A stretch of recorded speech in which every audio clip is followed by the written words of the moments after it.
Most people are familiar with the story of Atlantis, the legendary sunken city as described by the ancient Greek philosopher Plato.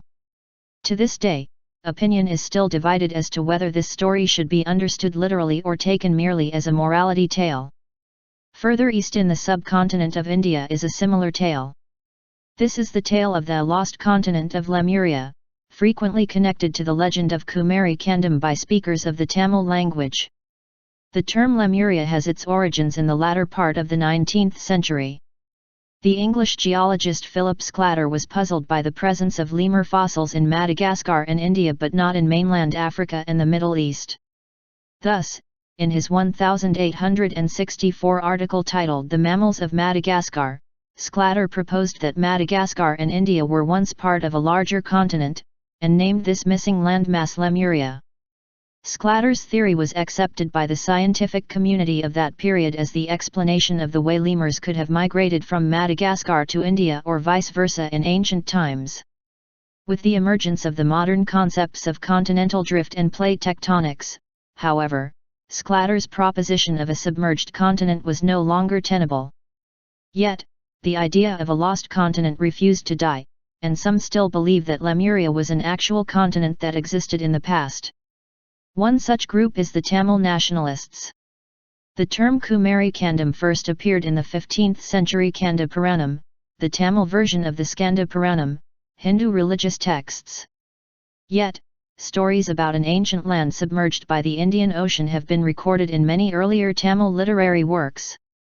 According to the stories, there was a portion of land that was once ruled by the Pandyan kings and was swallowed by the sea. When narratives about Lemuria arrived in colonial India, the country was going through a period when folklore was beginning to permeate historic knowledge as facts. As a result, Lemuria was quickly equated with Kumari Kandam. The story of Kumari Kandam is not regarded as just a story, but seems to be laden with nationalistic sentiments. It has been claimed that the Pandyan kings of Kumari Kandam were the rulers of the whole Indian continent, and that Tamil civilization is the oldest civilization in the world. When Kumari Kandam was submerged, its people spread across the world and founded various civilizations, hence the claim that the lost continent was also the cradle of human civilization. So, how much truth is there in the story of Kumari Kandam? According to researchers at India's National Institute of Oceanography, the sea level was lower by 100 meters, 330 feet, about 14,500 years ago and by 60 meters, 200 feet, about 10,000 years ago. Hence, it is entirely possible that there was once a land bridge connecting the island of Sri Lanka to mainland India.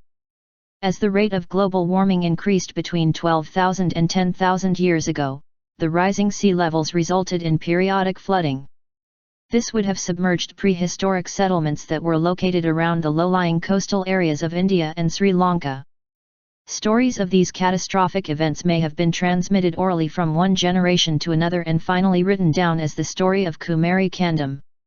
One piece of evidence used to support the existence of Kumari Kandam is Adam's Bridge, also called Rama's Bridge, a chain of limestone shoals made up of sand, silt, and small pebbles located in the Pak Strait extending 18 miles from mainland India to Sri Lanka. This strip of land was once believed to be a natural formation, however, others argue that images taken by a NASA satellite depict this land formation to be a long broken bridge under the ocean's surface. The existence of a bridge in this location is also supported by another ancient legend. The Ramayana tells the tale of Sita, Rama's wife, being held captive on the island of Lanka. Rama commissions a massive building project to construct a bridge to transport his army of Vanara, ape men, across the ocean to Lanka. As with most so-called myths, it seems likely that there is at least some truth to the ancient Tamil legends of Kumari Kandam, but just how much is yet to be determined.